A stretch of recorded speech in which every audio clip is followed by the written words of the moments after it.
Hello guys and welcome to Draco Ray Gaming. Today I want to talk about Cyberpunk 2077, my honest, brutal review and opinion of the game and what's going on with it in its current state on console and PC.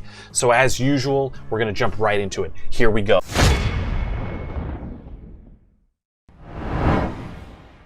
Okay, Cyberpunk for me right now is an uneven and unfinished product. Now, when you first play it, it's absolutely impressive, the depth and the layer of the game. You know, it's creative and impressive in that sense. You know, the vastness of it and how large it is and the things that you can do with the character customization, really getting your avatar set up right, choosing a path of storyline that you want to do, and all these great things that you can choose from, weapon customization as well as skill trees and different things you can do.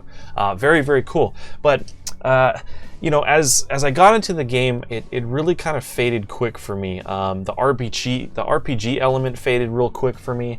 But as an open world action game, it appealed to me a lot more. You know, I'm not a huge RPG guy, and I do understand RPGs are slow, a lot of dialogue, talking and communication and things like that, but the story and the RPG element seemed to just lack for me, and I honestly got bored after a while. And after 5-6 hours of playing, I think I only got into like 2 gunfights and got to drive the car for just a little bit.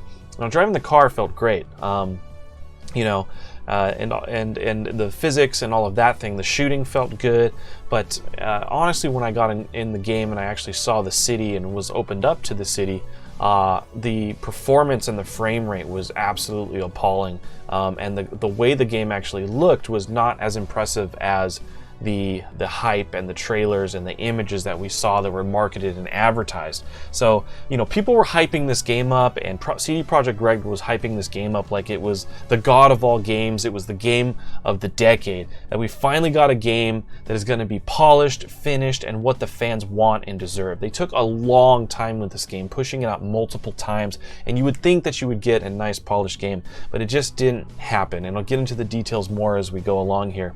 So it just doesn't look like what we saw in the pictures and the trailers, and I think that's the most disappointing thing I really first noticed when I was playing through. You know, think of that awesome, delicious burger you see advertised in the commercial and everything, or Carl's Jr. commercial or McDonald's or somewhere, and then you go to the restaurant and you get your burger and it's like a flat pancake. You know, that's kind of what I felt like as far as graphic-wise and when I got in the city. And the city just didn't really feel like a living, breathing city right off the bat. So let's talk about graphics a little bit more. I played it on PC and I tried improving them, but the frame rate would just dip, and I'm hearing the same things on console. I tried it on my PS4 Pro as well, and the frame rate would just dip a lot, and the graphics weren't as impressive, or the detail that they had to do. So you definitely have to play it on the next gen consoles, I guess, and I'm hoping that they run a lot smoother on that. So it was so bad on PC at first, it was almost unplayable. So I had to spend a lot of time working on the graphic settings and make sure it was optimized. I have a high-end PC, so I was really confused as to why it just would not run well.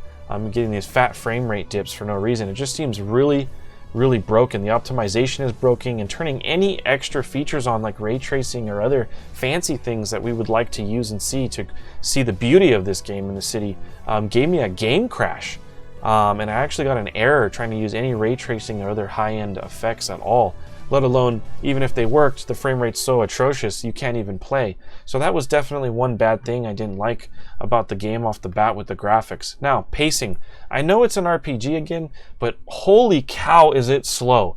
The entire first 6 hours of the game, I cannot believe how slow it is. You get a couple glimpses of some gunfights and get to drive the car a little bit and some of the city, but it starts to become feeling really linear on a lot of the missions, and the RPG element and the story, there's a lot of talking and a lot of cutscenes, which can be great if you're really, really into that. But man, I just feel so hungry and thirsty to get out there in the cars and the guns and really get into the game and start developing my character a bit more, rather than having to be stuck in these linear missions and storylines constantly. So as I play more, we'll see what it brings. Now, moving on to atmosphere, the world doesn't feel like a living, breathing world. It kind of feels like a bunch of non-programmed AI walking around. The responses from people you get when you talk to them feel really hollow. I even got in a fight with some police to help them out with some gang members, and after I helped them, out with the fight in the street, they didn't say anything to me at all, and I had no options to go up to them when I tried to talk to them. They didn't say anything, which I found really odd. So now I just kind of feel that the atmosphere could use a little bit more oomph as far as a living, breathing world. I mean, the cars drive around, you can kind of steal cars, but I honestly feel like Grand Theft Auto 5 feels more like a living, breathing world than this game does. So that was a little disappointed with that. The soundtrack is amazing. It's like there's Matrix music when you're fighting and you're having shootouts and things like that. There's this whole authentic, futuristic, retro synthwave music genre kind of going on. I love it. I absolutely love it. And I love the menu system, the layout of the menu system with how easy it is to look at your skill tree and follow it and upgrade your character, as well as the weapon customization. I love that the outfits actually provide armor and stats and attributes, and that you can swap the clothes in and out and change the appearance of your character.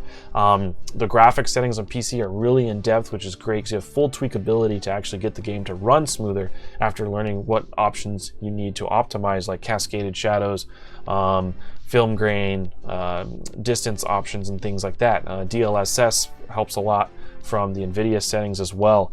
So loving the music, love the menu layout, all of that sounds great. Now, the character customization, to talk about that a little bit more, is super in-depth. You really can change the structure of the eyes, the face, the mouth, what they look like, the hair. It was great. I actually could make a character that looked exactly like me in real life, and also did like a female character, and I was able to get her exactly the way I wanted her. And it's just really in-depth as far as what you can do. It's really, really, really cool. So I appreciated the work that they put into it a lot. Okay, so let's talk about bugs and crashes. So I was sitting there with a particular character, and they would have double chopsticks. There'd be people that would get hit by a car and they would like fly off the map into the moon. There's people walking through cars, people appearing and disappearing out of nowhere for no reason. It kind of felt pretty buggy. Now, it's not, you know, I even had a mission freeze where I had to restart. Now, there's nothing like super stopping me from finishing the game, but it is a little annoying. And it doesn't feel like a polished game that they've spent time on 8 years and pushed back multiple times. So I'm really looking forward to the next patch or update to fix some of the glitches, as well as the performance optimization, so I can actually enjoy this game a bit more. I really wish it kind of looked like the gameplay they showed us. And it's in a playable state, but really the performance is really bad if you're on PS4, PS4 Pro, Xbox One, Xbox One X, or PC right now. I'm not sure about the PS5 and the new Xbox Series X. We will see what the performance looks like on that. Now, as I play this game more, I might do another final review, but definitely for me, not the game of the year. I think Ghost of Tsushima was probably better, and I would wait till they patch or fix it, or maybe even wait till it's on sale to actually purchase this game. And so I know it sounds like I kind of bashed it a little bit, but it is a really cool game. It's really in depth. There's great music, great menu. The gameplay's great once you get the frame rate kind of stable. And as we dive more into the game, we'll see with the future updates what they provide. The music and all this. But there is some crashes. It is unpolished. It is not optimized, and I really actually am probably going to just wait to play this game any further rather than the 10 hours I've done, because I feel like I'm not going to enjoy it as much as I could once it gets patched or they get a little bit further along with optimizing the game. So again, I'd wait till they patch it or fix it or it's on sale.